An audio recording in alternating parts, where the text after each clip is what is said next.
कल हमारा अभेद रत्नत्रय के बारे में, रत्नाकर ने स्वरूप क्या है, कैसे अभेद भक्ति को किया जाता है, उसके बारे में बताया था।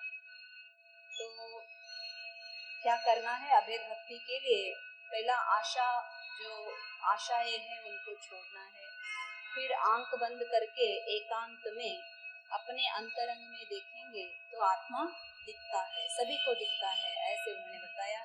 फिर आत्मा का स्वरूप कैसा दिखता है उसके बारे में भी उन्होंने बताया था।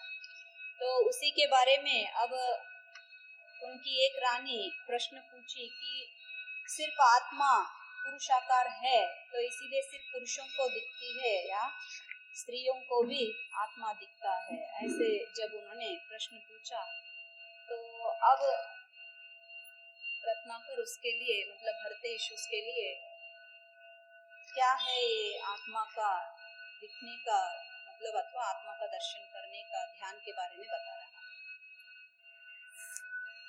केळादरा ध्यान धर्म वेंदुंटु विशालद शुक्लवेंदुंटु ಹೇಳುವಾಗೆರಡು ನೋಡ್ಪಾಗೊಂದು ಮತ್ತವ ಕಾಲಂಬವೇನಾತ್ಮನೊಂದೇ पुरुषरिगहुदो ही ध्याना।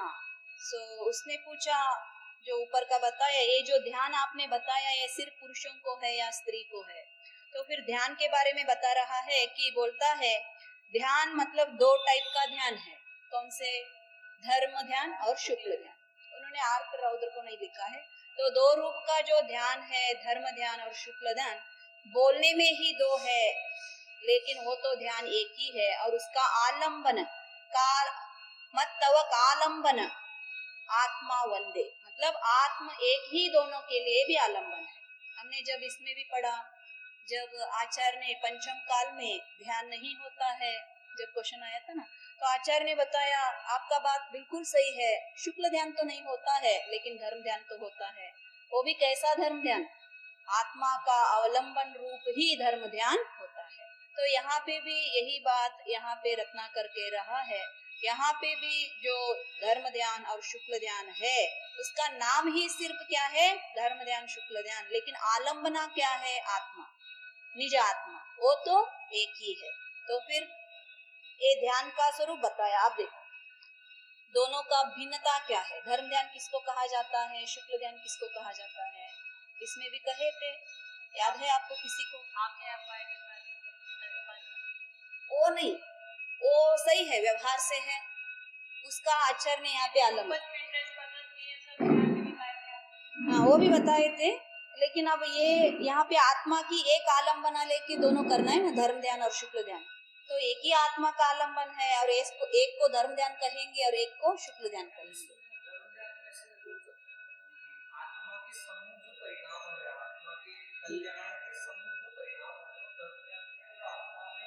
आत्मा का सन्मुख का ध्यान नित्या दृष्टि प्रथमोक्षम सम्यक में करता है। आत्मा को पा लिया है, आत्मा की प्राप्ति हुई है। जब आत्मा का मतलब प्रथमोक्षम सम्यक जब पूर्ण होती है, जब सम्यक दृष्टि बन जाता है, तब आत्मा की प्राप्ति हो जाता है। अब देखो आपको भी अब यहाँ पे जो बताया है वही पे वो भी वही है, इसीलिए मैं आपसे पूछ रही थी क्या आपको याद है? ಬೆಳಗಲ್ಪವಾದರೆ ಧರ್ಮವ ಬೆಳಗುವೆಗಳಿಸಿದರದು ಶುಕ್ಲ ಯೋಗ, ಮಳೆಗಾಲದೊಳು ತೋರ್ಪ ಬಿಸಿಲಂತೆ ಬೇಸಗೆಯೊಳು ತೋರ್ಪ ಬಿಸಿಲಂತೆ रमनी। बेड़गल्पवादरे धर्म ध्यान, वहां पे भी क्या कहा था? जब सूर्य उदय होता है तो सुबह का जो सूर्य होता है उसमें क्या होता है? सिर्फ प्रकाश होती है, ताप होता है क्या? नहीं होता। वही अब 12 बजे सूर्य आ जाएगा, उसमें प्रकाश होता है या ना होता? प्रकाश के साथ क्या होती है? ताप। तो वही बोलता है बेड़गल्पवादरे धर्मवा, थोड़ा बेड़क मतलब जो सुबह का सूर्य है सिर्फ उसमें प्रकाश है, सूर्य है या नहीं है? है। आत्मा है या नहीं है? है। प्रकाश है लेकिन ताप नहीं है, उसको क्या कहेंगे हम? धर्म ध्यान। और वही 12 बजे का सूर्य बन गया तो उसमें क्या है? प्रकाश भी है और ताप भी है। ताप के कारण क्या हो जाता है? नाश होता है। ताप क्या करती है? दहन करती है। प्रकाश दहन करता है क्या? नहीं करता है। तो वही बताता है शुक्ल ध्यान में क्या है? ताप सहित प्रकाश सहित सूर्य है। एक उपमा दिया। फिर दूसरे में मಳೆಗಾಲ ದುಳುತೋರ್ಪ ಬಿಸಿಲಂತೆ, जो बारिशों के दिन में जो ताप आता है, बारिशों के दिन में भी ताप होती है ना, लेकिन वो ताप किसी के लिए भी फायदा नहीं है। प्रकाश है, ताप है। तो वैसे ही ये जो धर्म ध्यान है वो बारिशों के दिन की सूर्य के जैसा है, और जो शुक्ल ध्यान है वो कैसा है? जो प्रकाशमान और तापमान से भरा हुआ सूर्य के जैसा है। तो इसी के कारण शुक्ल ध्यान में प्रकाश भी है और ताप भी है। ताप के कारण कर्मों का दहन किया जाता है। तो फिर धर्म ध्यान करे या ना करे? हाँ, अब बताएगा। देखो, हाँ, तो अब आप मालूम हो गया ना धर्म ध्यान किसको कहा जाता है और शुक्ल ध्यान, और दोनों में भी आत्मा ही है, जैसे सूर्य दोनों में भी है। लेकिन आत्मा का दो गुण है। एक गुण धर्म में प्रकाशित हुआ है और एक गुण नहीं हुआ है। शुक्ल ध्यान में दोनों गुणों की प्रकाश हुआ है। अब देखो, ಆಭವದೊಳು ಮುಕ್ತಿ ಐದುವರಿಗೆ ಶುಕ್ಲ ಶೋಭಿಸುವುದು, ಮತ್ತೆ ಕ್ರಮದಿ ಕ್ಷೋಭೆ ಎಳಿದು ಮುಕ್ತಿಗೈದುವರಿಗೆ ಧರ್ಮ ಪ್ರಾಭವಿಸುವುದು ಕೇಳಬಲೆ। तो कितना सुंदर से उन्होंने आंसर दिया। स्त्रियों को ध्यान है या नहीं है, पुरुषों को ध्यान है या नहीं। कैसे बताया? जो आभवदोड़ मुक्ति ऐदोरिगे, उसी भाव में जो मुक्ति को जाने वाले हैं उनको शुक्ल ध्यान है।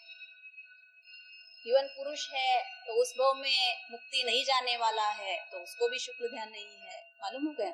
और इवन स्त्री है तो उसको भी, और स्त्री को तो उस भाव में, स्त्री भाव में जाते ही नहीं है। तो इन्हीं दोनों को उन्होंने मैच किया और बताया जिस भाव में, उसी भाव में जो मुक्ति को जाने वाले हैं उनको शुक्ल शोभिसुदु, उनको शुक्ल धर्म होता है। मत्ते क्रमदिम, बताए ना, परंपरागत जो मोक्ष का कारण है वो कौन सा ध्यान है? धर्म ध्यान है। तो क्रमदिम, क्रमदिम मतलब इस भाव में नहीं हुआ तो इसी क्रम के क्रमानुसार आगे, उसके आगे, ऐसे भाव में जो शोभे अड़िदु, शोभे इस शब्द का अर्थ क्या है? शोभ, शोभा, शोभ, शोभ बोलते हैं ना, क्षोभ सुना है ना शब्द? क्षोभ, क्षोभ, क क्ष, शोभा, शो नहीं, क्ष क्ष, क्षोभ। कहाँ पे सुने थे ये शब्द को? मोह क्षोभ नाश किया, प्रवचन सार में है, समय सार में है या नहीं है? तो फिर क्षोभ का अर्थ वहाँ पे क्या दिया था आचार्य ने? हाँ, फिर क्या करना? मोह क्षोभ का नाश हो। हाँ, वही क्षोभ का अर्थ क्या है यहाँ? वही तो बता। क्षोभ, मोह मतलब मोह, क्षोभ मतलब राग द्वेष दोनों को मिलके जो परिणाम है उसको क्या कहा जाता है? क्षोभ। मतलब चारित्र मोहनीय कर्म को क्षोभ कहा जाता है। तो यहाँ पे इन्होंने क्या कहा? क्रमदिम क्षोभे यड़िदु, एक ही भाव में चारित्र का, मोह का तो नाश किया, आत्मा की प्राप्ति हुई। मतलब क्या? मोहनीय कर्म जो दर्शन मोहनीय कर्म है उसका तो नाश किया है, लेकिन चारित्र मोहनीय कर्म नाश नहीं हुआ है। उसको कैसा नाश करेगा? क्रमदिम क्षोभे यड़िदु, क्रम से वो चारित्र मोहनीय कर्म का नाश करते करते मोक्ष गैदुवरिगे, मतलब जो मोक्ष जाने वाले हैं उनको धर्म प्राभविसुदु, मतलब धर्म का उत्पत्ति होती है, धर्म ध्यान का उत्पत्ति होती है। केळबले, ऐसे मतलब सुनो, ऐसा बोलता है। देख, अब स्त्रियों को होता है या नहीं है बताता है। ಹೆಂಗಳಿಗಿ ಜನ್ಮದೋಳು ಮುಕ್ತಿ ಇಲ್ಲಾಗಿ ಸಂಗಡಿಸುವುದು ಶುಕ್ಲ ಯೋಗ, ಹಿಂಗದೆ ಧರ್ಮ ಯೋಗವ ಮಾಡಬಹುದು ನಂಬಗನೆ ಎಂದನ ನೃಪತಿ। ಹೆಂಗಳಿಗಿ मतलब स्त्रियों को इस जन्म में, मतलब स्त्री जन्म में, स्त्री भाव में मुक्ति नहीं होता है, तो इसके कारण शुक्ल योग अथवा शुक्ल ध्यान प्राप्त नहीं होता है। लेकिन हिंगदे मतलब उसमें संशय न करते हुए धर्म योग माडಬಹುದು, धर्म योग होता ही है। फिर धर्म योग होता है, मतलब आत्मा का प्राप्ति होती है ना होती, हुआ ना। तो इसीलिए बोलता है इसमें नम्बगने, मतलब इसमें बिलीव करो, विश्वास करो, श्रद्धा करो, क्या हो जाता है, धर्म योग की प्राप्ति होती है। तो ऐसे राजा बताता है, तो इसके लिए उदाहरण भी देता है। देखो, ಸಮವಸರನದೊಳಜ್ಜಿಗಳು ಕೆಲಬರು ಸಂಯಮದ ಶ್ರಾವಕಿಯರು ಕೆಲರು ವಿಮಲಾತ್ಮ ಧ್ಯಾನವ ಮಾಡುವರಾಧೀಶ ನಮೃತೋಪದೇಶದಿಂದ ಬಲೆ। इनके ये भरतेश का चल रहा है ना, तो भरतेश जब ये ध्यान के बारे में बता रहा था, तब तो आदिनाथ भगवान का समोसरण अभी स्थापित था ना, कैलाश पर्वत में समोशरण था। तो इसीलिए बता रहा है समव शरणदोड़ अज्जीगड़ु, कन्नड़ में अज्जी किसको बोलते हैं, दादी को बोलते हैं। समोशरण में अज्जिया है, मतलब क्या,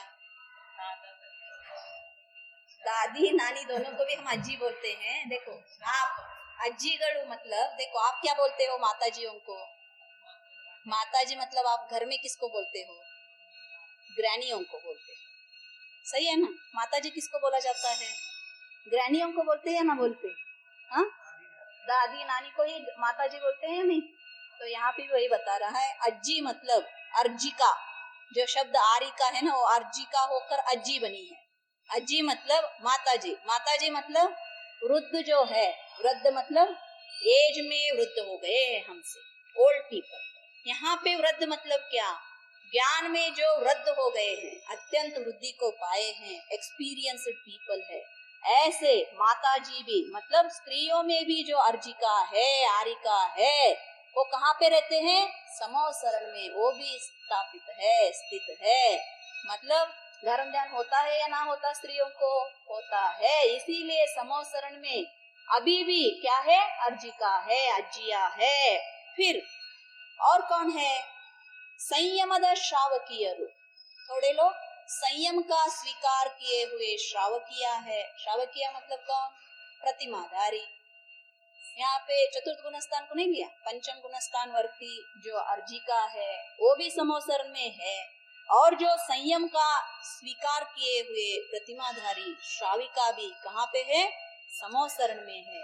और वो करते क्या है वहां पे बैठ के ವಿಮಲಾತ್ಮ ಧ್ಯಾನವ ಮಾಡುವರು आदिशन अमृतोपदेशದಿಂದ। आदिश मतलब कौन, आदिनाथ भगवान के अमृत उपदेश को सुनकर फिर करते क्या है, विमलात्म, खुद के जो विमल ऐसा परिपूर्ण निरंजन आत्मा का ध्यान करते हैं। दिया ना, उनका क्वेश्चन क्या था, स्त्रियों को ध्यान होता है ना होता, तो उन्होंने स्त्रियों को ध्यान होता है। और आज भी समोसरण में जो अर्जिकाएं हैं, जो श्रावकिया है, भगवान का, आदिनाथ भगवान का साक्षात उपदेश सुनते हुए क्या कर रहे हैं, विमलात्म ध्यान व माडुव। तो फिर पुरुषों को होगा या नहीं होगा, स्त्रियों को हो रही है तो पुरुषों को नहीं होगा, फिर पंचम काल में होगा या ना होगा, क्यों होगा, सम्यक दर्शन के आगे का भी कर सकते हैं रत्नत्रय का प्राप्ति है यहाँ पे, 7वें गुणस्थान तक जीव जाता है।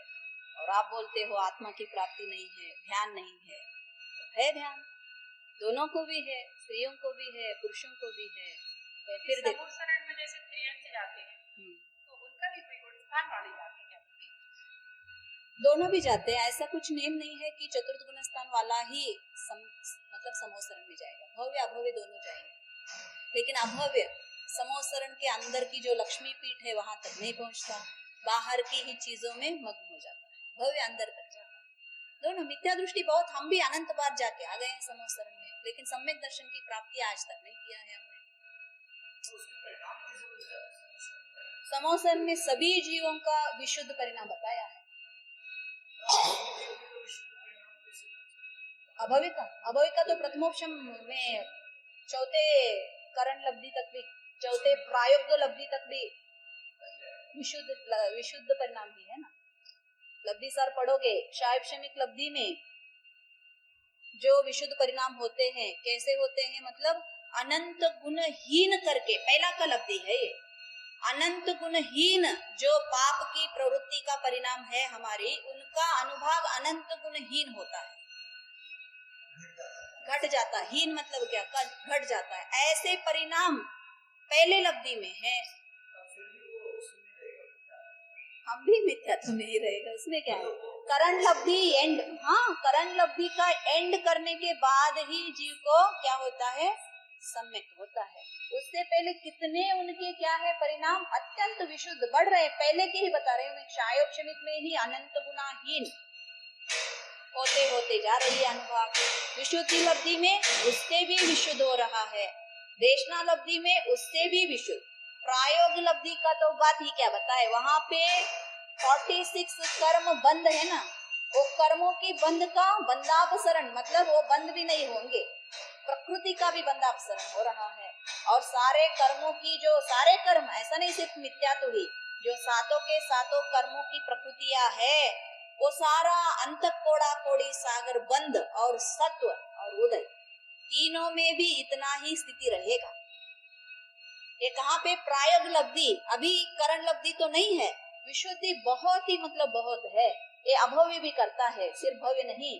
प्रायोग लब्धि में अभव्य जीव भी इतना विशुद्धि को प्राप्त करता है। और एक एक दिन के बाद नहीं, फर्स्ट क्षायोक्षमिक लब्धि हुआ तो ये एट ए टाइम स्टार्ट है, ये पांचों का पांचों सम्यक्त्व की प्राप्ति है, तो इसमें टाइम का गैप नहीं है। तो इतना तक विशुद्धि जीवों का होती है। समोसरण में तो आपको ऑटोमेटिक होता है, प्रायोग लब्धि तक तो आप ऑटोमेटिक जा सकते हैं, उतना विशुद्धि वहां पे प्राप्त होती है। क्योंकि उसका गुण लक्षण क्या है, जो जाति वैर है ऐसे, किसमें, जो टाइगर और गाय, राइट, इन दोनों में जाति वैर मतलब जनन से ही उनका जो जाति है उनमें ही वैर है, ऐसे जीवों का भी वैर छूट जाता है। मालूम हो गया। तो ऑटोमेटिकली वो भगवान की महिमा ऐसा है कि सभीयों में जो पाप प्रवृत्तियां अथवा द्वेष भावनाएं अथवा अशुभ परिणाम है वो बिल्कुल नाश हो जाता है। ये समसरण का बहुत बड़ा उत्कृष्ट महिमा रहती है। तो इसीलिए मैंने बताया काल लब्धि हमें बहुत बार आके चली गई, लेकिन हमने आगे का पुरुषार्थ नहीं किया। यही तो काल लब्धि ना, नहीं, काल लब्धि का डेफिनेशन मैंने पहले भी बताया था, इसमें भी पढ़े थे ना। क्या होना चाहिए काल लब्धि में, पंचेंद्रिय जीव होना चाहिए, सौनी पंचेंद्रिय होना चाहिए, कर्मों की स्थिति अनुभाग दोनों बताया था ना। जो सत्व का कर्म है उनका सारे के सारे कर्म अंतक कोड़ा कोड़ी सागर के सत्व होना चाहिए, अनुभाग द्विस्थानीय होना चाहिए। पाप की जो है ना, लता दारू काष्ठ ये सारा बताते हैं, इनका द्विस्थानीय होना चाहिए। फिर क्या बताया था, अत्यंत उत्कृष्ट कर्म भी नहीं होना, प्रदेश का उत्कृष्ट कर्म भी नहीं होना, जगन्य कर्म भी नहीं होना, इसको भी बताया था ना। ये 3 कंडीशन आचार्य बताते हैं। और अर्ध पुद्गल परावर्तन, उसका क्या रहना चाहिए, समय रहना चाहिए। ये क्या है, काल लब्धि। तो इसी में करता है जी। तो ऐसे बहुत बार आके, और इस भाव में भी हमारे पास बहुत बार आके चली गई, लेकिन हमने कार्य नहीं किया। तो इसीलिए पुरुषार्थ करना बहुत आवश्यक है। तो कभी आपको अच्छा लगा ही नहीं है, ऐसे प्रशस्त भाव, अत्यंत विशुद्ध परिणाम हुए रहते हैं सभी को कभी ना कभी। अब आगे बताएगा, तो क्या बताया यहाँ पे, सो स्त्रियों को भी विमल आत्म ध्यान की प्राप्ति है। तो इसीलिए समोसरण में आज भी अर्जिका और श्रावकिया है। फिर बोलता है, स्त्री जन्म केडूदात्म ध्यान दिंद निर्व्याज दिंद मरत्व वहुदु पूजित मुक्ति यहुदु क्रम दिंदीदु श्री जिन वाक्य नम्यंदा। ये श्री भगवान जिन वाक्य है, श्री जिन की वाक्य है, इसको क्या करना, विश्वास करना, श्रद्धा करना। क्या वाक्य है, स्त्री जन्म केडूदु आत्म ध्यान दिंदा। स्त्री पर्याय किससे नाश होता है, स्त्री पर्याय छेद किससे होता है, सम्यक दर्शन प्राप्ति करने से। यहाँ पे इन्होंने क्या किया, आत्म ध्यान दिंदा स्त्री जन्म नाशवा। सम्यक तो लिखा, क्या वहां पे नहीं लिखा, उन्होंने क्या लिखा, आत्म ध्यान से ही स्त्री पर्याय छेद होता है। अब बताओ क्या करोगे। और दूसरा बोलता है निर्व्याजदिंद अमरत्व वहुदु। निर्व्याज, निर्व्याज मतलब क्या? निर्व्याज मतलब जिसमें द्वंद्व नहीं है, जिसमें संशय नहीं है, जिसमें विपरीतता नहीं है, इसको क्या कहा जाता है? सम्यक ज्ञान। मालूम हो गया? ज्ञान कैसा होता है? संशय, विपरीत, अभिनिवेश से रहित। देखो एक ही डेफिनेशन हमें मालूम रहता है और एक डायरेक्शन बताया तो भूल जाते हैं, तो इसीलिए तो ये निर्व्याज का शब्द क्या है? जिसमें संशय नहीं है, विमोह नहीं है, विभ्रम नहीं है, उस रूप का निर्व्याज दिंद। इससे क्या हो जाता है? अमरत्व का प्राप्ति होती है। अमरत्व मतलब क्या? स्वर्ग लोक का प्राप्ति होती है। मालूम हो गया? इससे मोक्ष नहीं होगा। सम्यक दर्शन, सम्यक ज्ञान से क्या प्राप्ति होती है? स्वर्ग तक ही, मोक्ष नहीं। मोक्ष के लिए क्या चाहिए? रत्नत्रय का अवलंबन चाहिए। तो इसको क्या करना? ये दोनों की प्राप्ति तो होती है, लेकिन फिर क्या करना? पूजित। पूजित मतलब उसका विराधना मत करना। इसका सम्यक दर्शन का भी और सम्यक ज्ञान का भी। उसको कैसे करना? जैसे पूजा कर रहे हो, उन दोनों, आप पूजा करते हैं ना, सम्यक दर्शन का, सम्यक ज्ञान का करते हैं ना? करते हैं। हाँ, तो उन दोनों का आराधना करना, पूजा करना, वही आराधना से आपको क्रमदिन मुक्ति यहुदु। विराधना करोगे तो सम्यक दर्शन छूट जाएगा और फिर कहाँ पे गिर जाओगे? मोक्ष में गिर जाओगे। इसीलिए ये जो आदर भक्ति है उनके ओर कभी भी कम न हो जाना। तो इस आदर का, इस भक्ति का, इस आराधना का ऐसे ही तुम रखते जाओगे। मुक्ति यहुदु। कब मुक्ति यहुदु? क्रमदिंदा। आज नहीं होगा, लेकिन यही सम्यक दर्शन, यही सम्यक ज्ञान जो तुम्हें प्राप्त हुआ है, स्त्रियों को मुक्ति नहीं है ना, तो कब मुक्ति होगा? तो ये जो तुम्हें सम्यक दर्शन, सम्यक ज्ञान की प्राप्ति हुई है, आत्म ध्यान की प्राप्ति हुई है, इसको बचा के, उसका आदर करते हुए, उसकी भक्ति करते हुए अगर तुम रह जाओगे, मुक्ति यहुदु, आगे के क्रम से, आगे के भव में तुम्हें क्या हो जाएगा? मुक्ति हो जाएगा। ये मेरा वाक्य नहीं है, श्री जिन भगवान की वाक्य है। तो इसमें क्या करना? विश्वास करना। तो इसीलिए पुरुषों को भी यही है, पंचम काल में अब मुक्ति नहीं है, तो क्रम से ही मुक्ति होने वाला है। अवस्था तो दोनों का एक ही है। तो इसीलिए जो सम्यक दर्शन है, सम्यक ज्ञान है, इसका भक्ति पूर्वक पूजा करना है। अभी यहाँ पे सम्यक दर्शन, सम्यक ज्ञान का शब्द ही नहीं लेगा वो अंत तक। अंत में उनकी रानी पूछेगी, अरे हमने तो ऐसा सुना है, मुक्ति तो सम्यक दर्शन, सम्यक ज्ञान, सम्यक चारित्राणि मोक्ष मार्ग, और आप ये क्या एक आत्मा बता रहे हो? सिर्फ सभी का आत्मा ही बताएगा, तब आंसर देगा वो। अब तक तो जहाँ तक जाएंगे वहां तक आत्मा का बात ही कहेगा। आ वाक्य कवड़ोडंबट्टु निंदडु विनयावति कूडे कೈ ಮುಗಿದು ದೇವರ್ ಕಳೆ ತರಿಂದರು ಮನುಜರಾವ ಭವದಿಂದರೆಂದರಳೊಡನೆ। अब थोड़ा टफ लगा उसको। अरे रे, आत्म ध्यान प्राप्ति करना है, थोड़ा नीचे आ जाएंगे। अभी कहाँ पे आएंगे? सिद्धालय से नीचे मतलब स्वर्ग में आएंगे। तो पूछती है, वो वाक्य सुन के बाद स्टैंड होकर मतलब धरते से अथवा जिनवानी से नमस्कार करके पूछती है, देवर कड़े तरिंदहरु, देव लोग किस रूप से? आत्म ध्यान करने से तो सिद्ध बन गए, और अब देव भगवान जो स्वर्गलोक में देव बनते हैं वो किससे बनते हैं? और मनुष्य किस भाव से बनते हैं? परिणामों से तो बनने वाले हैं। तो फिर पूछती है, भगवान लोग, देव लोग किस रूप से, किस भाव से बनते हैं? और मनुज मतलब मनुष्य सारे किस भाव से बनते हैं? किस भाव से बनते हैं? देखो, देखो, पाप पुण्य दो ही लेना इसमें, और कुछ नहीं। ಸುಕೃತದಿಂದ ಮರರಹರು ಪಶುನಾರಕ ವಿಕೃತಿ ಯಹುದು ಪಾಪದಿಂದ ಸುಕೃತ ಪಾಪಗಳೊಳಗೂಡಲು ಮಾನವ ಪ್ರಕೃತಿ ಯಹುದು ಜೀವಿಗೆಂದ। आपने भी पूछा था ना, मनुष्य किन भाव से होता है? सुकृत दिंद, सुकृत मतलब अच्छे काम करने से, अथवा सुकृत दुष्कृत बोलते हैं। पुण्य को सुकृत बोलते हैं, दुष्कृत पाप को बोलते हैं। पुण्य से अमर रहरु मतलब जो देव बनता है, देव पर्याय को बांधता है। वो कैसे कार्य करने से बनता है? सुकृत कार्य को करने से अमर बनता है, देव बनता है। फिर पशु नारक, पशु मतलब कौन सा गति लेना भी? तिर्यंच। नारक, नारक मतलब नरक गति। ये जो पशु नारक गति किससे बन लेता है? विकृति यहुदु, पाप दिन, पाप से, मायाचार से, रौद्र ध्यान से, जो कोई पाप प्रकृति है उस भावों से पशु और नारक बनता है, मतलब तिर्यंच और नारक गति को बांध लेता है। अब बचा कौन सा? मनुष्य। तो मनुष्य कौन सा भाव करता है? तो फिर सुकृत पापगल उड़लु दोनों की परिणाम करता है मनुष्य। दोनों में सुकृत भी, पुण्य भी करता है, पाप भी करता है।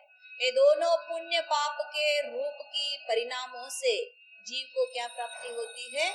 मनुष्य भोग का प्राप्ति होती है। तो इसीलिए मनुष्य भोग में सुख भी भोगता है, दुख भी भोगता है। नरक भोग में सिर्फ दुख ही भोगता है। स्वर्ग भोग में क्या भोगता है? सिर्फ सुख भोगता है, क्योंकि पुण्य का फल है। तो पुण्य पुण्य करने से सुख को भोगता है, और नरक में पाप पाप करने की फल होने के कारण सिर्फ दुख दुख ही भोगता है। और तिर्यंच में भी सिर्फ दुख दुख ही है, उनको भी कुछ सुख नहीं है। तो इसीलिए जो पशु नारक है, लेकिन ऐसा हाँ है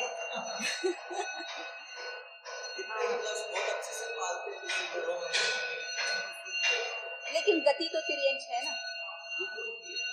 गति तिर्यंच होने के कारण पाप प्रकृति देव जैसी, तो इसीलिए वहां पे भी क्या कहा इन्होंने? वो भी पाप की प्रकृति से ही बनता है। फिर देखो, अब पूछती है, ये तो मालूम हो गया पुण्य से स्वर्ग मिलता है और पाप से पशु नारक की गति मिलती है। अब कौन सा? पाप पुण्य मिश्रण से मनुष्य जन्म मिलता है। तो ये कैसे भाव है? हमें भी क्वेश्चन रहता है ना, कौन कौन से भाव से क्या क्या, पुण्य किससे होता है, पाप कैसे होता है, वो प्रश्न पूछेगी। अब आ पुण्य ವೇತರಿಂದಹುದು ಜೀವಕ್ಕೆ ಮತ್ತೆ ಪಾಪ ತಾನೇ ತರಿಂದಹುದು ಈ ಪರಿಯನು ತೆರೆದರಸಾನಿ ನಮಗೆ ನಿರೂಪಿಸಬೇಕೆಂದಳೊಡನೆ। आ पुण्य वेतरिंदहुदु, आपने बताया जो अमरत्व प्राप्ति होती है वो पुण्य किससे प्राप्त होता है? जीवों को। और वो जो पाप आपने बताया वो पाप किससे होता है? ये हमें अच्छे से बता देना। ऐसे अपने पति से पूछती है।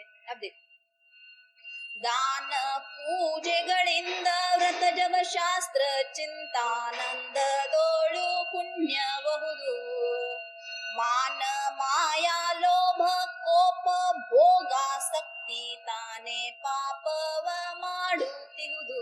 देखो क्या बोलता है? दान, पूजा, व्रत, जप, फिर शास्त्र चिंतान, चिंतानंददोड़ु, आनंद होना चाहिए इसमें सिर्फ क्रिया करने से कुछ नहीं होना। फिर क्या बोला? दान देना, आनंद होना। पैसा तो जा रहा है और आनंद तो बोलते हो कैसा हो सकता है? मालूम हो गया। सो दान दिन आनंद, आप भी बोले थे ना उस दिन, दान दे और हर्षित हो जाओ तो दान में आनंद आना चाहिए, पूजा में आनंद आना चाहिए। कष्ट से अरे करना है, नेम लिया है, डालो डालो डालो, पूजा करो, कब समाप्त हो जाएगी? 12 बजा, 11 बजा, कितना नंबर से हो गए? ये सारा तड़प से नहीं चलने वाला है तो पूजे गणिम। फिर व्रत, व्रत मतलब कोई भी व्रत, नेम तप सारा ले सकते हो, अनुव्रत आदि उसमें भी ले सकते हो। अथवा हर दिन का आप नेम लेते हो ना, कुछ ये निकाल के आज का कौन सा व्रत है, तो उस रूप की व्रत से जप करना है। अष्टापाल एक ही जाप डालने तक, यहाँ पे दुखता है वहाँ पे दुखता है, ये सारा हिलता रहता है, एक ही एक कैसे जाप डाले? ऐसे जाप में जाप तो डालो और फिर हर्षित हो जाओ। मालूम होगा, लास्ट का नंबर भी रखेगा, आनंद भी आना चाहिए, तड़पना नहीं है। फिर जप, शास्त्र चिंतन, थोड़ा सा शास्त्र अच्छा लगता है सभी से देखा तो है ना, तो शास्त्र पढ़ो लेकिन उसमें क्या करना? चिंतन भी करना। उस शास्त्र चिंतनदोळु आनंददिम, इन सारे कार्य तो करना ही है, पुण्य रूप का कार्य है, और इन पुण्य रूप के कार्य में आनंद हर्ष हो रहा है, तो उससे क्या हो जाता है? पुण्य वह शुभाशुभ भावयुक्ता पुण्यम पापम भवन्ति खलु जीवा। क्या बताया? आपके शुभ परिणाम से और अशुभ परिणाम से ही पुण्य पाप होते हैं, क्रिया से नहीं। मालूम हो गया? क्रिया तो इस कारण से होना चाहिए, आनंद हुआ तो पुण्य है, नहीं तो क्रिया बेकार में चले जाएगा। तो परिणाम हमारे कभी भी लक्ष्य किसके ओर देना है? भाव के वो। कितना शुभ परिणाम हम कर सकते हैं, अशुभ से बचना ट्राई करना, परिणाम कभी भी विशुद्धि रखना, शुभ रखना। तो इसीलिए कार्य करो, उसमें आनंद का अनुभव करो। फिर अब पाप किससे होता है? मान। पहले में क्या लिखा? आज इसने क्रोध नहीं लिखा, मान लिखा। क्रोध कभी कभी तो आता है, मान हर समय रहता है। हर समय रहता है या नहीं रहता मालूम नहीं है। थोड़ा सा किसी ने आया, एक शब्द बोल दिया, उठती है ना अंदर की ज्वलन। मान को क्या शब्द, मान का शब्द और एक आचार्य बहुत दिया है उसका शब्द, जैसे खंबे के जैसा है, पर्वत के जैसा है। फिर दावाग्नि, दावानल, आपने सुना है ना, इसमें भक्तामर में भी आता है दावानल। जंगल में नहीं रहता दावानल, समुद्र में रहता है। समुद्र कैसा है? पानी में है, और पानी के अंदर ही अग्नि रहती है। बता, पानी के अंदर ही अग्नि रहती है। हम शांत है और अंदर में मान कषाय जल रहा है, तो इसीलिए इसको क्या कहा? दावाग्नि अथवा वड़वानल बोलते हैं। इसका और एक नाम क्या है? वड़वानल। क्या करता है? अपने में ही उत्पत्ति होती है मान कषाय, और नाश किसका करता है? समुद्र का नाश करता है। उत्पत्ति कहाँ पे होती है? वड़वानल समुद्र में ही होता है, और समुद्र से बाहर आया तो समुद्र का सारा पानी नाश कर देता है। पता है ना, वड़वानल का उत्पत्ति हो गया समुद्र में, उसी को ही कल्प का अंत कहा जाता है। सारा पानी समुद्र से बाहर आकर धरती को आक्रमण कर कर नाश कर देता है। वैसे ही इस शरीर में ही ये मान कषाय उत्पत्ति होते हुए अन्यों का नाश नहीं करता। किसका नाश करता है? अपने का नाश करता है। बहुत भयंकर है, वड़वानल के जैसा है ये मान कषाय। तो इसीलिए मान, माया, लगता तो है मायाचारी करते हैं, अरे रे अन्यों को ठग रहे हैं, लगता है ना। इसको कैसे मैंने क्या किया? बुद्धू बना दिया, लगता है ना। लेकिन मायाचार करने से क्या बोलते हैं?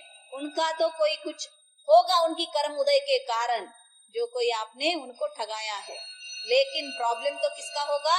अपने मायाचार करने से ज्यादा नुकसान तो हमें होगा। पाप की तो बंद होगी ही, उससे पहले जो कोई नुकसान होने वाला है अपना ही होता है। तो इसीलिए मायाचार करना, लोभ करना, तीसरे में क्या लिखा? लोभ करना और क्रोध करना। बोला जाता है लोभ की परिणाम मनुष्यों में क्रोध से भी ज्यादा रहता है। क्रोध कितना आता है ना, उससे भी ज्यादा परिणाम लोभ की मनुष्य भाव में रहता है। नारकियों को क्रोध का उदय ज्यादा रहता है, और मनुष्य भाव में मनुष्यों को लोभ की उदय ज्यादा रहता है। और ये कौन? देवों को मान कषाय का उदय ज्यादा रहता है, और मायाचार का उदय तिर्यंचों का रहता है। मालूम हो गया? तो इसीलिए आर्डर इन्होंने भी ऐसा दिया। मनुष्य भाव में लोभ कषाय का बहुत हम लोग भी रहते हैं, कितना मिले कितना मिले कितना मिले, फिर भी संतृप्ति नहीं है, हमें तृप्ति नहीं है। तो ये लोभ की कर्म का उदय का कारण होता है। तो इसीलिए इन चारों को तो उन्होंने कसा कहाँ पे लिखा? पाप में लिखा। उसके साथ और एक लिखा, किसको? भोगासक्ति। भोग को लिखा क्या? भोग की आसक्ति। हमने भी बताया ना आपको, भोग भोगो, भोगों से कुछ प्रॉब्लम नहीं है, लेकिन वो भोग भोगने से पहले जो आकांक्षा, आसक्ति, मुझे ये खाना है खाना है खाना है, मुझे ये यहाँ पे जाना है जाना है जाना है, ये परिणाम है ना, इसका टाइम बहुत है। खाना कितने टाइम तक खा सकते हो? मैक्सिमम। बहुत रुचि है, बहुत ही अच्छा बना है खाना, कितना घंटे खाना खा सकते हो? 2 चलो 2 घंटे। और जो बहुत इष्ट वस्तु आपका है, बहुत अच्छा लग रहा है, मुंह में रखोगे, बिना मुंह की तो खाना अंदर नहीं जाएगा, उसको कितने घंटे तक आपके मुंह में रखोगे? विदाउट अंदर लेने से, सिर्फ मुंह में रखना है। हाँ? अगर किसी ने चैलेंज किया तो 5-10 मिनट, राइट? तो अच्छा तो लग रहा है, कितना टाइम रखा? और हाँ, और रुचि नहीं लगता, वो भी सही है, राइट? लेकिन उसके पीछे का इसीलिए बताया आचार्य ने, जो भोग की आसक्ति है उसमें ही इसको आनंद मिलता है, और भोग भोगने के टाइम विरस रहता है। अरे इतना इच्छा किया और आया यहाँ पे क्या मिला, निरस हो जाता है, मालूम हो गया? तो ऐसे भोगासक्ति का जो टाइम है ना, वो लंबा भी है, और उसमें ही सिर्फ क्या करता है, मानसिक परिणाम से खाना है करके आनंद को जो भोगना है वहां पे भोग लेता है। उसी के परिणाम से यहाँ पे इन्होंने क्या कहा, भोगासक्तिम पाप माड़ुति, मालूम हो गया? देखो, मान माय लोभ को, इनको क्या कहते हैं हम? कषाय। और भोगासक्ति का नाम क्या है? विषय। आ गया? विषय कषायों में जो तल्लीन है उसको क्या हो जाता है? पाप का बंध होता है। इन्होंने थोड़ा सा खुलासा करके दिया हमें। कषाय में जो रंजित हो रहा है, विषयों में जो रंजित हो रहा है, रत कर रहा है, उसको पाप का बंध होता है। इसीलिए कषाय और भोगासक्ति दोनों भी है, वो किसके कारण है? पाप का कारण है। पहले में क्या कहा? पुण्य का कारण क्या कहा उन्होंने? दान, पूजे, व्रता, जपा, शास्त्र चिंतन, इन सब में जो शुभ परिणाम, आनंद का, उत्साह का परिणाम है, उससे पुण्य होगा। और इसमें ऐसा तो नहीं लिया, दुख लगने लगा। इसमें दुख तो कुछ भी नहीं लिया, डायरेक्ट बोल दिया, ये जो कोई परिणाम है ये क्या है? पाप का परिणाम है। फिर देखो,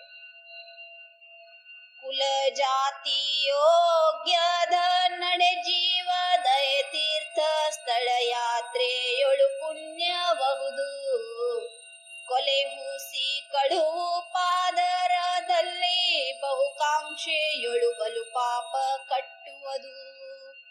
कुल जाति योग्यद नड़े, ऐसा क्यों दिया यहाँ पे? जो आपकी कुल है, जो आपकी जाति है, उसकी योग्य का चारित्र आप में होना चाहिए। आप जैन हो तो जैन का जो कोई कुल है उसके हिसाब से उनकी आचरण कौन सा है? वही तो बताओ। जैन है तो आपकी पहचान किससे होता है? रात्रि भोजन, त्याग, छान के पानी पीना। आपको देखे, हाँ ये जैन है, तो इसको क्या कहा उन्होंने? आपकी कुल कौन सी है, आपकी जाति कौन सी है, उससे आपकी पहचान, उसकी रूप की आपकी आचरण हो। इसमें कोई प्रॉब्लम है क्या? हमें नहीं है, भाई डिफॉल्ट कर सकते हो। इसीलिए उन्होंने बताया कुल जाति योग्यद नड़े, ये पहला इतना करो, सामान्य है, कॉमन है, और प्रॉब्लम कुछ नहीं। अगर हम शूद्र बनते और वहां पे जाके रात्रि भोजन करूंगा, मांसाहार छोड़ूंगा और छान के पानी पीऊंगा, तो वहां पे आपको अवकाश नहीं है। और यहाँ पे तो हम हर दिन बिना चाहे भी आप कर सकते हो। तो इसीलिए कुल जाति योग्य का जो आपका आचरण है वो नड़े, नड़े मतलब क्या? चलन, चालना, आचरण करना। फिर जीव दये, सब जीवों में दया होना, सिर्फ एकेंद्रीय द्विंद्रिय में नहीं, पंचेंद्रियों में भी क्या करना? जीवों का दया करना। यही तो हम बोलते जैन है, हम चींटी को नहीं मारते, लेकिन किसको मारते? पंचेंद्रियों को मारते। उल्टा ले लेते ना। तो इसीलिए ऐसा मत करना भैया, पंचेंद्रियों को पहला जीव का दया करना, फिर नीचे आना। तो इसीलिए सब जीवों में दया भाव रखना, जीव दया। फिर तीर्थ स्थल यात्रेयोळु, जो कोई तीर्थ स्थल है उन सारे यात्राओं में भी जीव को क्या प्राप्त होती है? पुण्य बहुत। मालूम हो गया? पुण्य किस किस से? पहले तो दान पूजा सारा बताया, फिर उसके बाद ये तो मंदिर में कर सकते हैं, अब घर में क्या करेंगे, है ना? सब समय हमें पुण्य चाहिए, ऐसा नहीं मंदिर में आए पुण्य कमाए, घर जाए पाप बढ़ाए, ऐसा नहीं। तो सब जगह में पुण्य ही पुण्य करना चाहिए। तो इसीलिए पहले में तो मंदिर का तो बताया, फिर बाद में बोलेगा घर में जाओगे तो जो कुल जाति योग्य का तुम्हारा चारित्र है, आचरण है, उसको हर समय निभाना। फिर जीवों में दया करना, बोर हो गए यहाँ वहां घूमना है तो क्या करना? तीर्थ यात्रेयोಳು, तीर्थ स्थल यात्रेयोಳು क्या करना? गमन करना। गोवा ऊटी यहाँ पे मत जाना, वहां पे क्या है? भोगा शक्ति बढ़ाने की, पाप को बढ़ाने की, पैसा घुमाने की काम है। पैसा तो यहाँ पे भी जाएगा लेकिन पाप की प्राप्ति करेगी। तो मेन देखो, आप ऊटी में जाते हो, वहां पे ज्यादा सुख नहीं अनुभव करते, वहां पे जाएंगे तो गारंटी नहीं है सारा जगह देखेंगे, अच्छा लगेगा। पहला होटल में जाओगे तो होटल ये अच्छा नहीं है, यहाँ पे ये हुआ है वो हुआ है, ये सारा प्रॉब्लम रहता है। और जगह पे जाने के लिए ये मुझे थोड़ा देर लग रहा है, इसको थोड़ा देर लग रहा है, ऐसे कर कर 5 बज जाते हैं और जो देखने वाला जगह है वो बंद हो जाता है 6 के अंदर। तो ये सारा प्रॉब्लम होता है ना। तो वहां पे भी यही है। और जाने तक झगड़ा में इसने कुछ लिया उसने कुछ नहीं लिया, जो जाते वक्त भी क्या किया? झगड़ा ही किया। तो यही होता है। लेकिन जो हम यात्रा कर रहे हैं अच्छे धार्मिकों के साथ, तो धर्म की चर्चा करेंगे, करेंगे या ना करेंगे? और पहला खाना नहीं खाएंगे, पहला कहाँ जाएंगे? भगवान के दर्शन के लिए जाएंगे। जो वस्तु देखना है उसको पहला देखेंगे, फिर ये भोग के पीछे पड़ेंगे। तो इसीलिए यहाँ पे क्या रहता है? पुण्य रहता है। परिणाम हमें शिखर जी जाना है, अभी 1 मंथ के बाद जाना है। तो आज से प्रैक्टिस करते हैं लेडीज सारे, चलना कैसे है ना। बहुत दिन से घर में बैठे हैं तो हर दिन 1 घंटा वॉकिंग स्टार्ट हो जाता है। किसके कारण? शरीर की पोषण के कारण नहीं, पहाड़ पे चढ़ने के कारण हुआ ना। तो इसीलिए यहाँ पे क्या कहा? तीर्थ स्थल यात्रेयोಳು पुण्य बहु पुण्य करता है, पहले से भी और वहां पे जाने के बाद भी। फिर पाप कहाँ पे होगा?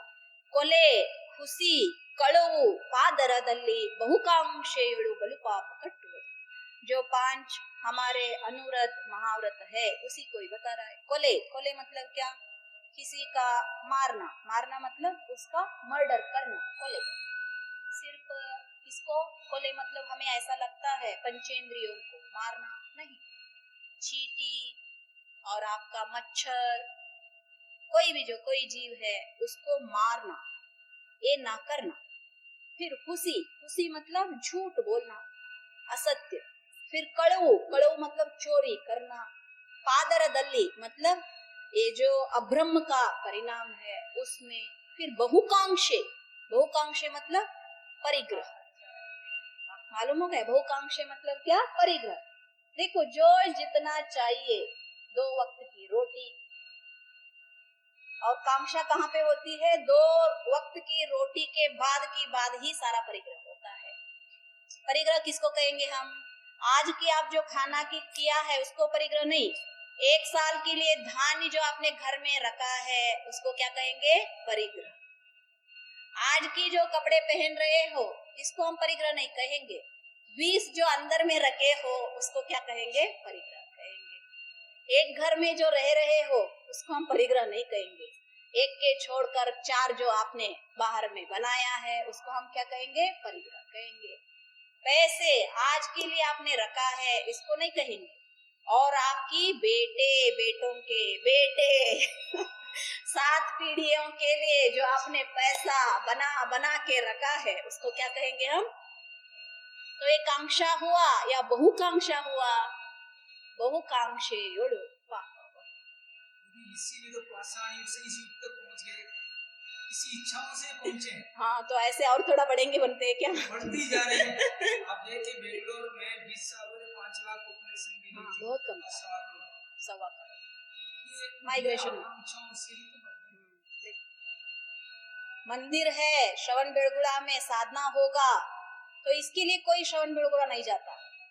यूएस जाएगा, पैसा मिलता है, कहेंगे बीबी बच्चे छोड़ेंगे, माता पिता को छोड़ेंगे, पैसा मिलता है तो कहाँ जाएंगे? यूएस भी जाएगा, और थोड़ा चंद्रलोक में भी जाना है तो वहां पे भी जाएंगे। पेड़ लगा है कहाँ कहाँ, तो क्यों लगेगी पेड़ ही पैसा का। तो ये है हमारी परिणाम। धर्म मिलेगा तो माइग्रेशन कोई नहीं होगा, होता है क्या? तो यहाँ जगह में बहुत धर्म हो जाएगा, पुण्य बढ़ेगा, तो आप सारा माइग्रेट हो जाओ तो कोई नहीं होगा। पैसा मिलेगा, खाने के बहुत सारा, हैदराबाद जाओ तो भी खाएंगे, जाएंगे, क्यों? सिर्फ जगह जगह देखे तो नॉन वेज की शॉप रहेंगे, फिर भी जाएंगे, जाएंगे ना जाएंगे। जापान जाएंगे, जर्मन जाएंगे, वहां पे तो वेज ऐसा शब्द ही नहीं है। कहाँ देखे देखे बिच्छू, ये सारे छोटे छोटे जीवों को भी मार मार के खाते हैं। उस जगह में भी जाते हैं ना जाते पैसे के लिए, तो नरक क्यों नहीं जाएगा ये जीव? वो अपना मंदिर जरूर बनाए। जापान में भी, टोक्यो में गया था अभी 10 दिन, तो वहाँ मंदिर, जैन मंदिर, हॉस्टल में गए, हॉस्टल में गए, यूएस में, हाँ सभी में मंदिर, सब जगह जैन मंदिर है, जो धार्मिक है, 7 मंदिर बने हुए हैं। हर सैटरडे संडे को जरूर जाएंगे। तो ये क्या है? कुल जाति नड़े, तो जरूर। तो ये पहले हमने बताया ना, कुल जाति नड़े योग्य। ये क्या है? अपने कुल और जाति के हिसाब से, योग्य के हिसाब से क्या करना है? चारित्र को, चरण को पालन करना है। तो ये सारे जो पांचों के पांच, इसको क्या कहा रत्ना, इसने भी रत्नकरण शावकचार में भी पाप प्रणालिका, इन पांचों को पाप प्रणालिका कहा ना, तो इसीलिए यहाँ पे भी अंत में रत्नाकर ने भी दिया, ये जो कोले हुसी कड़ऊ पादरा बहुत कामशेयोड़ु बहु पाप हुट्टुदियुडु। पहले का क्या था? अल्प पाप था, यहाँ पे बलु पाप कट्टुवदु, छोटा पाप नहीं, बहुत बड़ा पाप यहाँ पे क्या होगा? तुम्हें बंद होगा। तो इसीलिए अब यहाँ पे इसका प्रश्न क्या था? जो स्वर्ग कहाँ से मिलेगा, किस भावों से, और पशु, नारक और मनुष्य, तो उनको तो बताया पाप पुण्य, और पाप पुण्य का परिणाम भी इन्होंने बताया। अब करना क्या है? मुझे तो प्राप्त करनी किसका है? सिद्धालय गया है ऊपर ही, अब स्वर्ग का प्राप्ति करने में आए हैं। क्यों? बहुत कष्ट लगा थोड़ा सा, चलो थोड़ा स्वर्ग प्राप्त कर लेंगे, करते हैं ना, तो ऐसे दुरित पुण्य गण सोंकिदात्म नाना पर्यागी भव पड़ुती हनु, दुरित पुण्यವ ಸರಿಗೊಂಡು ತನ್ನೋಳು ನಿಂದರಿರದೆ ಮುಕ್ತಿಗೆ ಲಂಘಿಸುವನು। दुरित, दुरित मतलब पाप। ये शब्द कहाँ पे आता है क्या आपका? भक्ता हमारा प्रणत मौली मणि प्रभाना प्रद्योतकम दुरित पाप, बताए ना वहाँ पे दुरित पाप, सेकेंड लाइन में ही है ना, वही दुरित मतलब क्या? पाप। दुरित सर शब्द याद रखना, दुरित है वहाँ पे, ओके। सो दुरित पुण्य व सरिगोंडु, दुरित मतलब पाप और पुण्य, इन दोनों को भी सोंकित आत्मा, मतलब आत्मा में ये दोनों घुसते तो नहीं है। सोंक मतलब क्या करना? सिर्फ टच, वायु आपको सिर्फ सोंक मतलब ऐसे टच करके चला जाता है और आनंद को देता है। वैसे ही ये पुण्य पाप क्या करेंगे? आप जीव को पुण्य पाप में नहीं बनाएगा, लेकिन सिर्फ ऐसे टच करके जाएंगे, जाएंगे ना, हर पल पुण्य पाप का भाव रहते हैं। ऐसे सोंकित आत्मा क्या करता है? नाना परियागी भव पड़ुती है, भिन्न भिन्न डिफरेंट डिफरेंट भावों को प्राप्त करता है। किसी से यही दुरित और पुण्य से, जो ऊपर का ऐसा परिणाम हमने बताए। इन दोनों परिणामों से जीव कभी पुण्य करेगा तो स्वर्ग जाएगा, पुण्य पाप करेगा तो मनुष्य भव को प्राप्त करेगा, और पाप करेगा तो तिर्यंच भरेगा, और बलु पाप करेगा तो नरक जाएगा। ऐसे विविध रूप का ये दोनों का परिणाम करते करते करते ये जीव बहु भवಗಳಲ್ಲಿ नाना परियागी भय पड़ती है। तो ऐसा ही ये अनंत भवों को पुण्य पाप करते करते अनेक भवों में क्या कर रहा है? भवों को प्राप्त कर रहा है। तो तो फिर अब बताता है भवों को न प्राप्त करना है तो करना क्या है। हमने भी पहला पढ़ा तो अच्छा लगा थोड़ा चीज बुरा लगा, दोनों भी बुरे नहीं लगे। अब देखो इसीलिए बोलता है ದುರಿತ ಪುಣ್ಯವ ಸರಿಗೊಂಡು ತನ್ನೋಡು ನಿಂದರಿರದೆ ಮುಕ್ತಿಗೆ ಲಂಘಿಸುವನು। इस दोनों दुरित और पुण्य इन दोनों को सरीगोंडु, सरी मतलब समा, दोनों को समा करके सेम जान के, किसको, पुण्य को भी और पाप को भी। एक्सेप्ट तो नहीं करते लेकिन एटलीस्ट जानना क्या बोलता है। दोनों पुण्य पाप दोनों में एक रीति का परिणाम रख के, दोनों भी मेरा भव का कारण है, संसार का कारण है, इसीलिए दोनों में भी एक रूप का सरीगंडु इक्वल मान के तन्नोड़ो निंदु। फिर करना क्या है, अपने में खुद में स्थित होकर तन्नोड़ो निंद रिरदे मुक्ति के लंघिसुवनु। लंघिसुवन मतलब जंप करता है, बोला जंप होता है ना होता।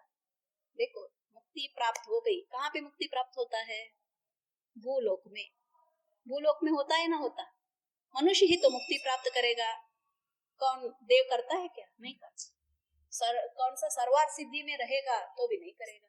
कितना ही हाथ है डिफरेंस का, तब तो चल के जा सकता था लेकिन नहीं किया, और है भूलोक में, मालूम हो गया। और यहाँ से 14वां गुणस्थान आया तो ऐसा जंप करके चला जाता है। लंघिसवनु, किसको लंघन करता है, स्वर्ग जो 14 स्वर्ग, 9 ग्रैवेक, 9 अनुदेश, 5 अनुत्तर, इनको लंघन करके मुक्ति मिल जाता है। देखो शब्द कैसा लिखा है, लंघिसवनु, किसको छोड़ने से, दुरित पुण्यवा सरिगुंडु, छोड़ना लेना ऐसा नहीं कहा उन्होंने, सरिगुंडु दोनों में इक्वल परिणाम रखो, शत्रु मित्र में एक परिणाम रखो, लाभ अलाभ में एक परिणाम रखो, तो क्या होगा, समभावना से, समता भावना से तुम क्या करोगे, मुक्ति को प्राप्त करोगे। ऐसे यहाँ पे कह रहा है। बंद करेंगे या टाइम है और भी करेंगे, और 10 मिनट करेंगे। स्वर्ग सुख व मार्प पुण्य के बाधीप दुर्गति वैव पापवनु तारगोंडु सरिगान्ब पर्यंतु देव निसर्ग दोरेंदड़ा चतुरे। बहुत इंटेलिजेंट है, देखो कैसे पूछी। इन्होंने बोला पुण्य और पाप दोनों को समा जानो, तो बोलती है स्वर्ग सुख व मार्प, आहा स्वर्ग सुख को देने वाला पुण्य और उसको बाधा करने वाला दुर्गति वैव, दुर्गति को लेके जाने वाला पाप।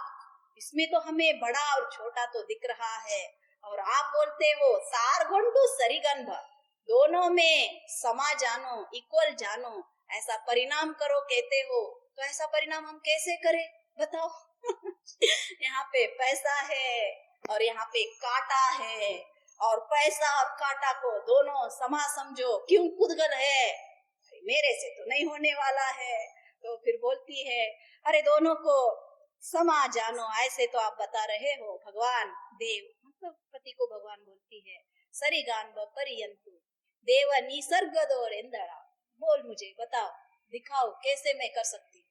दोनों में संभावना करना है ना, तो मुझे तो ये ऊंचा दिख रहा है, स्वर्ग का सुख दिख रहा है, और यहाँ पे तो क्या दिख रहा है, इतना दुख दिख रहा है, और दोनों में समा सरी बोलो, ऐसे बोलते हो तो दिखाओ। तो देखो बोलता है कैसे, कनस काम बनते कनस मरे बनते जीवन भ्रांति अलते ಹೆಚ್ಚೇನು ಅನಿಮಿಷ ಸುಖ ನಿತ್ಯವಲ್ಲ ನರಕದ ವೇದನೆ ನಿತ್ಯವಲ್ಲವೆರಡು ಕನಸ ಕಾಂಬಂತೆ ಕನಸ ಮರೆವಂತೆ ಜೀವನ ಭ್ರಾಂತಿ अलते ಹೆಚ್ಚೇನು।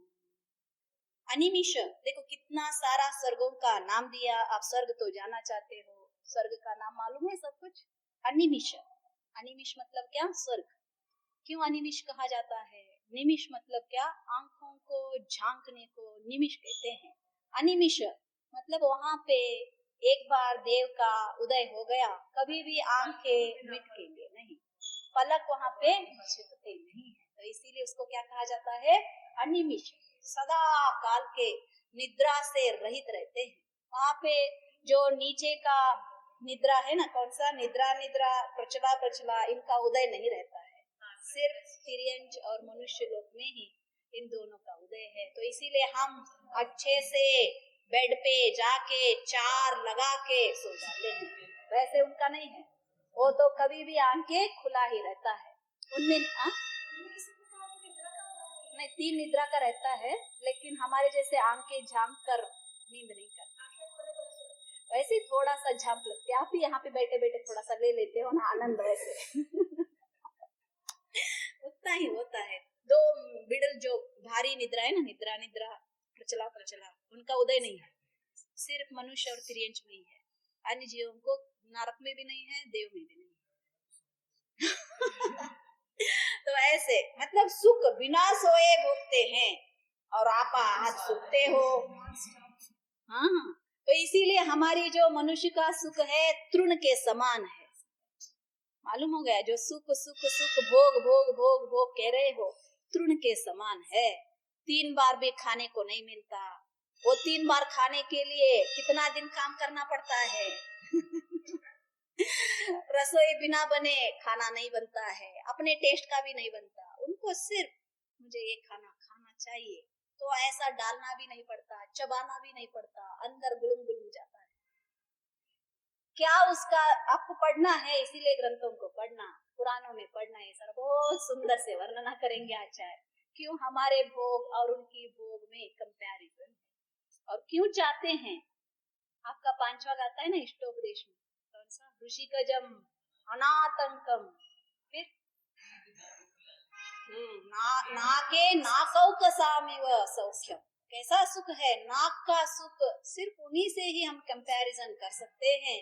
ऐसे मनुष्य लोक में, तिर्यंच लोक में किसी जीव को उस रूप का सुख है ही नहीं है, फिर भी उसको आप बता रहे हो पाप के समान, नरक के समान कहो। देखो फिर बोलता है अनिमिष सुखा नित्य वल्ला, तो क्या है, अनिमिष सुख है, स्वर्ग का सुख है, लेकिन नित्य नहीं है। मालूम हो गया, सुख है लेकिन नित्य नहीं है। वैसे ही नरकदा वेदने नित्य वल्ला, जैसे स्वर्ग का सुख नित्य नहीं है, उसी रूप से नरक का वेदना भी नित्य नहीं है।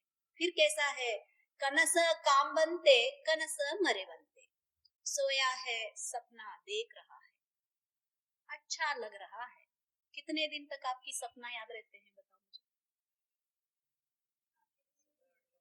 किसी लोगों को आंखें खुलने से ही भूल जाता है, कोई लोगों को थोड़े देर के लिए याद रहता है। वैसे बस कनस काम बनते, सुंदर कनस, सपना देखने जैसे क्या है, स्वर्ग लोक है, और वही सपना भूले जैसा नरक, बस इतना ही, और इसमें कुछ भी भिन्नता नहीं है। और वो कैसा है, वेदने नित्य वल्ला वेरडू भ्रांति, भ्रांति यलते, अब है नहीं है तो भ्रांति है ना। अब देखो आपको कुछ ऐसा लगा रहता है, पीछे कुछ आया है, अथवा पैसों का झाड़ लगा है, ऐसा लग जाता है, और देखे वहां पे नहीं, मेरा भ्रम है, मेरा भ्रांति है, लगता है ना। तो ऐसे ही ऐश्वर्या राय यहाँ पे आ गई, वो आ गई क्या, हो गई क्या, ऐसा लगता है, देखते तो ऐश्वर्या राय नहीं है, अच्छा मेरा भ्रम है। तो किसमें जो आसक्त हुआ है उसको क्या लगता है, भ्रांति। तो इष्टोपदेश में भी यही जो 6वां गाथा लिखा, ये तो सारा हमारी भ्रांति है, भ्रम है, इसमें सच्चा कुछ भी नहीं है। तो इतना बोलता है, और एक गाथा गाएंगे और छोड़ देंगे। मरनेरी नक्काड़ी ಕೆಳई के ಬೀಳ್ವಂತೆ ಸುರರು ಭೂತಳಕ್ಕೆ ಬೀಳುವರು, ಧರೆಯೋಳು ಬಿದ್ದಡು ತಿದ್ದು ಮೇಲಕ್ಕೆ ಬಹ ಪರಿಯೋಳು ಬಹರು ನಾರಕರು। मरनेरी नक्काड़ी ಕೆಳई के ಬೀಳ್ವಂತೆ, इसके लिए दृष्टांत दिया है, किसी ने जो पेड़ है, पेड़ के ऊपर चढ़ जाता है और अत्यंत खुश है, सबसे ऊपर हूँ, पेड़ में हूँ, सुख है, ऐसा। कितने घंटा तक आप पेड़ में रह सकते हो, और इतना ऊपर चढ़ा है, इतना ऊपर चढ़ा है, फिर क्या हो जाएगा, वहां पे गिर के कहाँ पे पड़ेगा, नीचे पड़ेगा, उतरेगा भी नहीं। उतरने तक उसके पास समय नहीं है, तो कहाँ कहाँ गिरेगा? धरती पे गिरेगा। तो वैसे ही सुररु भूतल के बीड़ुर, जो सुर है, अमर है, वो क्या करते हैं? स्वर्ग में तो जाएंगे, स्वर्ग का सुख का भोग का आनंद तो लुटाएंगे, और बाद में कहाँ पे गिरेंगे? धरती पर गिरेंगे। क्यों? एक बार स्वर्ग में देव का जन्म हुआ तो और एक बार देव नहीं बनता है, मालूम है ना? देव को देव का नेक्स्ट भव में क्या नहीं होता? आयु बंद नहीं होती है। उनको कंपलसरी मनुष्य बनेगा या तो तिर्यंच बनेगा। तो भूतल हो, मनुष्य तिर्यंच यही भूमि पे है। सात भूमि कहो, भूमि का ऊपर कहो, तो है तो भूमि, तो इसीलिए भूमि में गिरना पड़ता है। और गिर के क्या करता है? धरेयोळु बिदड़ुती हरु, फिर रोने लगेगा। आ हा हा हा, मैं इतना सुखी था वहां पे ऊपर और यहाँ पे नीचे गिर गया।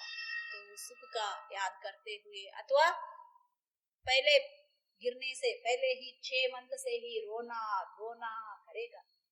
आप पढ़ोगे पुराणों में दिखाते हैं ना, अरे कल्पवृक्ष तुम मुझे बचाओ, अरे देविया मुझे बचाओ, मुझे धरती पर नहीं जाना है, ऐसे रोएगा। तो इसीलिए धरेयोळु बिदड़ुतिद्दु, फिर जो धरती पे नरक है, सातों नरक भूमि में है, ये सातों नरक में जो रो रहा है, वहां पे तो हंस रहा था।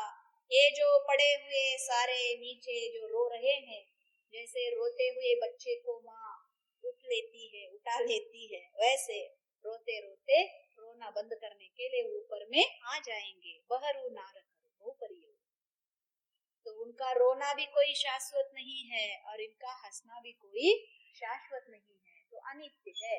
इसीलिए दोनों को क्या कहना? समान। और एक बार स्वर्ग गए तो परमानेंट हम स्वर्ग में हैं, ऐसा भी नहीं, तो वहां से भी नीचे आना पड़ेगा। एक बार सीईओ बन गए तो सीईओ ही रहेंगे क्या? हम नहीं। आपने परफॉर्मेंस नहीं किया, आपने जो टारगेट दिया है उसका अचीवमेंट नहीं किया, नेक्स्ट डे ही आपका ही फर्स्ट क्या होगा? रिटायरमेंट होगा या ना होगा? पहला सिक्का किसका रहता है? उसका ही तो रहता है। तो इसीलिए बता रहे हैं, ऐसा मत मानो कि स्वर्ग मिला है और स्वर्ग सुख ऐसे ही रहेगा, नहीं। तो इसीलिए वो भी अनित्य है, और वैसे ही ये जो दुख है, कष्ट है, ये भी परमानेंट है, ऐसा मत मानो। ये भी क्या है? थोड़े दिन के लिए है, और वहां से भी ऊपर आना है। कल इसका आगे जवानी के ज्ञान से सूझे लुकारो, सो आली मस्तक नमो सदा देत होडो। चिन्हवानी भारती तो ये जपो दिन रे, जो तेरे शरणा गए